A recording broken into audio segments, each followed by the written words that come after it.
Hey there, it's James Taylor here, keynote speaker on creativity, innovation, and future trends. Today I'm in Cancun, Mexico. I was the closing keynote speaker at an international management conference here for one of Europe's biggest companies. And I just want to share with you just now a little bit about the process that goes into writing and preparing and delivering a keynote.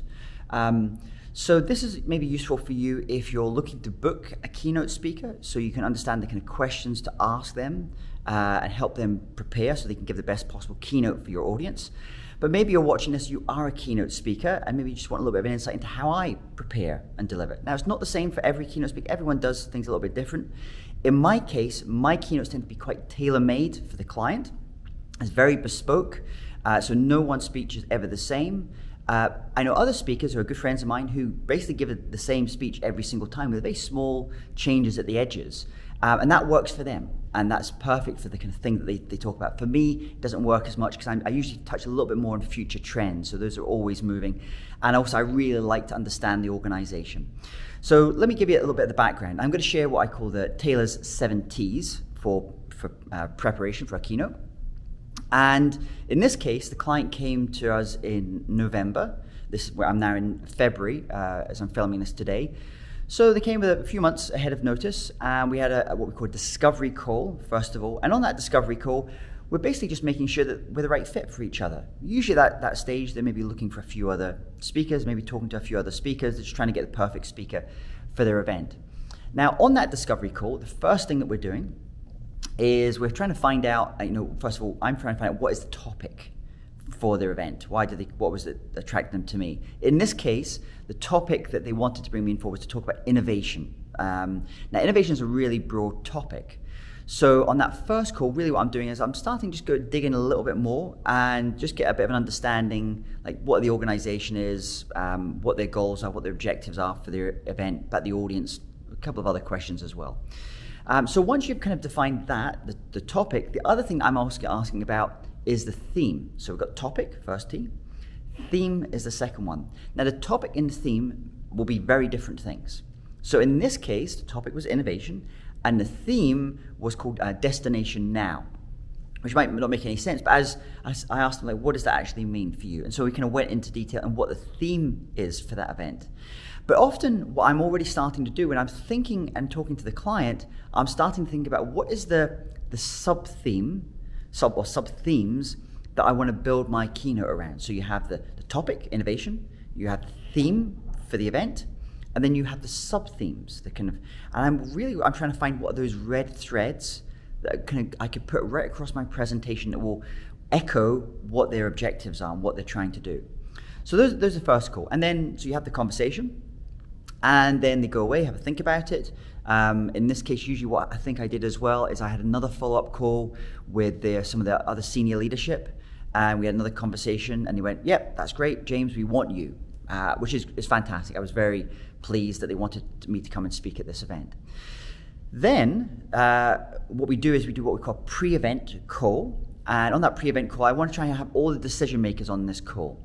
So on that call, there was about 8 people on the call, including the CEO. And that's a very big company, it's 20,000 employees. So it's kind of very difficult to get time with the CEO, the main person. But this was the senior leadership event. There's 170 people here, all the most senior people from this organization.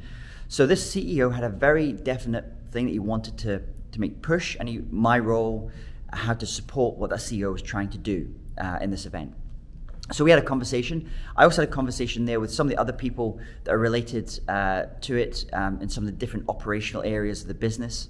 And on that pre-event call, what I'm doing is I'm going through a whole bunch of questions. I've already sent them a document in advance. I've asked them for their brand guide. I've looked into the annual report as a publicly traded company. I've spent time on their website. I've kind of started to understand a little bit initially about the company. So that's the first side. And then once we've done that, I usually, and once again, not all speakers do this level of preparation. So please don't confuse this. If you're a speaker just now, you don't do this level, then I'm not saying that's good or bad. This is what works for me. I like to be over prepared when I step on stage. So what I then do is I ask to speak to 2 or 3 audience members in advance. So the client organized for me to speak to, in this case, this company had three main divisions of the business. And I spoke to someone in one part of the division who was very new into the organization, someone that was in the kind of fastest growing part of the business that I had a conversation with, and also someone that that's been in the business for a long, long time, so I can understand what they've heard before, what is resonating with them just now. So once you've done those calls, you've got a whole bunch of other notes and other understandings about what this client needs, what the challenges are, which brings me to the next T, which is the target audience. So you might think that the target audience initially is that CEO or those people I've had that first pre-event call. But for me, I'm always thinking about what's called an 80-10-10 rule. 10% of people in any audience are hopefully going to love your stuff, regardless, they're going to just completely go for it. 10% of the audience will probably not resonate for whatever reason with your topic and what you speak about. But for me, I'm focused on the 80% in the middle, how to win that bulk, how to win that 80%. So what I'm doing is I'm really kind of trying to dig into what is important to that 80%. And for me, that's the target audience, which is different necessarily from the person that's writing the check or paying you as well. So you have to kind of triangulate a little bit. Obviously the C-suite have their objectives, but for me, I want to make an impact, a transformation in the room, support that C-suite's objectives, but really connect with that audience. And here's the other thing that I do, which is a little bit different. Most speakers don't do this, is I'll use an artificial intelligence to analyze the people in the room before I ever step in the room. So in this case, it's very easy to do now. If I'm speaking for an association, all I need is that association's social media account, public social account, and then I can run that through an AI, and it'll basically give me the psychometric map. It basically tells me what the values of this audience is, what's important to this audience, what their hot buttons are as an audience. Now in this case, I was very lucky because they were able to share with me in advance the list of delegates, the attendees. So I spent a little bit more time kind of looking at their social profiles. All this is publicly available information. Some of them have written articles for their trade magazines. I give all that stuff to the AI, and then it gives me the psychometric map of the audience. So this is really important. This means that I know that when I step on stage, I have a great understanding or a better understanding of that audience's business, what their business model, what the challenges are, but I also have an understanding of the softer stuff. Like what is going to get them to resonate with the message that I'm trying to get across. And then what we do is about a week before the event, I'll walk the client through my presentation. I do it from my studio. And so there's no surprises for the client as a result. And at that point, that's a really interesting conversation. Most clients, when you do that, they go, great, fantastic, I'm doing an event actually tomorrow, and we did that, and it's like, don't change anything, perfect. But about 25% of clients you work with say, there's something not right here, we need to change this, could we add more of this, we'd like to go more in detail on that, we don't need to cover that, because maybe another speaker at the event is covering that topic.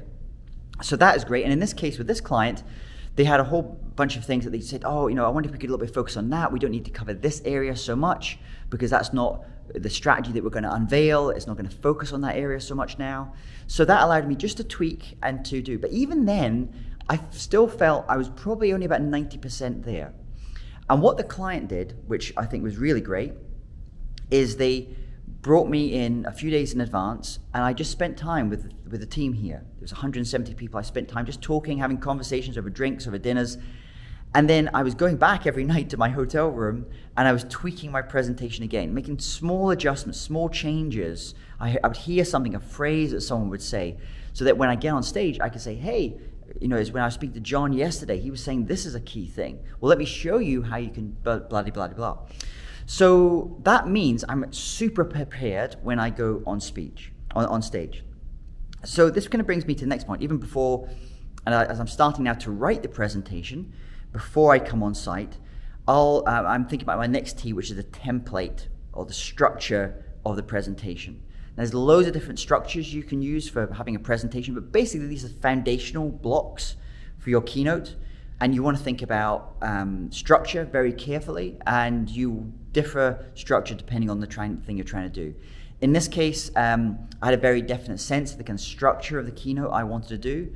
I had 60 minutes, so that's a good amount of time, and I knew that I could do what I wanted to do in that time. So I created my structure, and you can watch other videos from me where I talk a little bit more about templates or the structures of a keynote.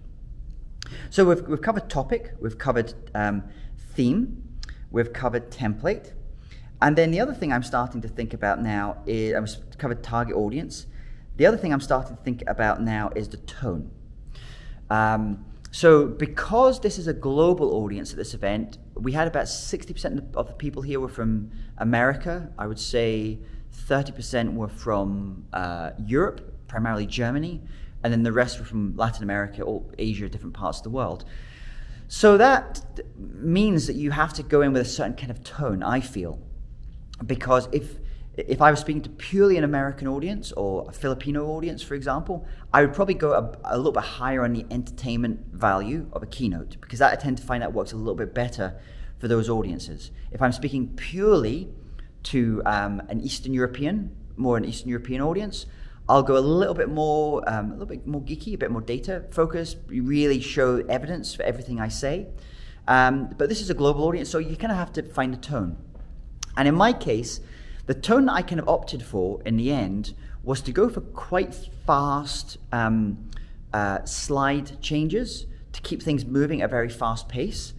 That tends to appeal a little bit more to North American audiences. I find they like that kind of faster pace. It's almost like more TikTok style in what you're doing.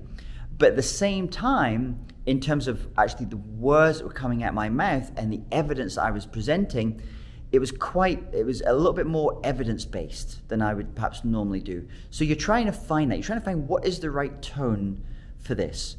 Humor is another way you can think. I know some people are very great humorists on stage, and they'll use humor right to the front.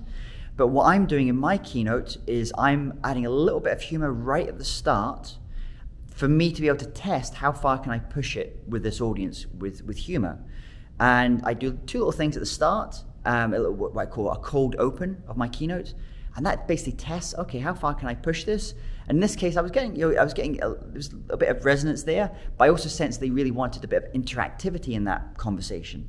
So as I went through my presentation, I was still remaining flexible, agile, improvisational, but the tone I was going through was quite speedy, quite fast, but my language wasn't fast because this is an international audience. Many people here, English isn't their first language. So tone is the other critical thing. And then so we've covered tone. Then we've really kind of tempo is the other one, that pacing piece. As I mentioned there, the pace was quite fast. I think this is a change that's happened after COVID, where before COVID, you could do a presentation and you could be sitting on a slide for 5 minutes talking about the thing in that slide. And it still works in some ways. But I tend to find now our attention span has got a little bit shorter. Maybe it's the TikTok thing again, younger generations coming into audiences, that I tend to be changing slides every 45 seconds or so. So that's quite fast, that's moving fast. I'm not speaking fast, but I'm keeping the visuals moving at a fast pace. I'm using a lot of video, a lot of interactivity. We also did I think we did 3 different levels of interactivity. I got them doing a little exercise in the room. So that changed the tempo a little bit, and then I did other things with the audience back and forth, and then we did Q&As at the end, live Q&As where the audience were asking questions using an app, and then the CEO also came up and asked a series of questions.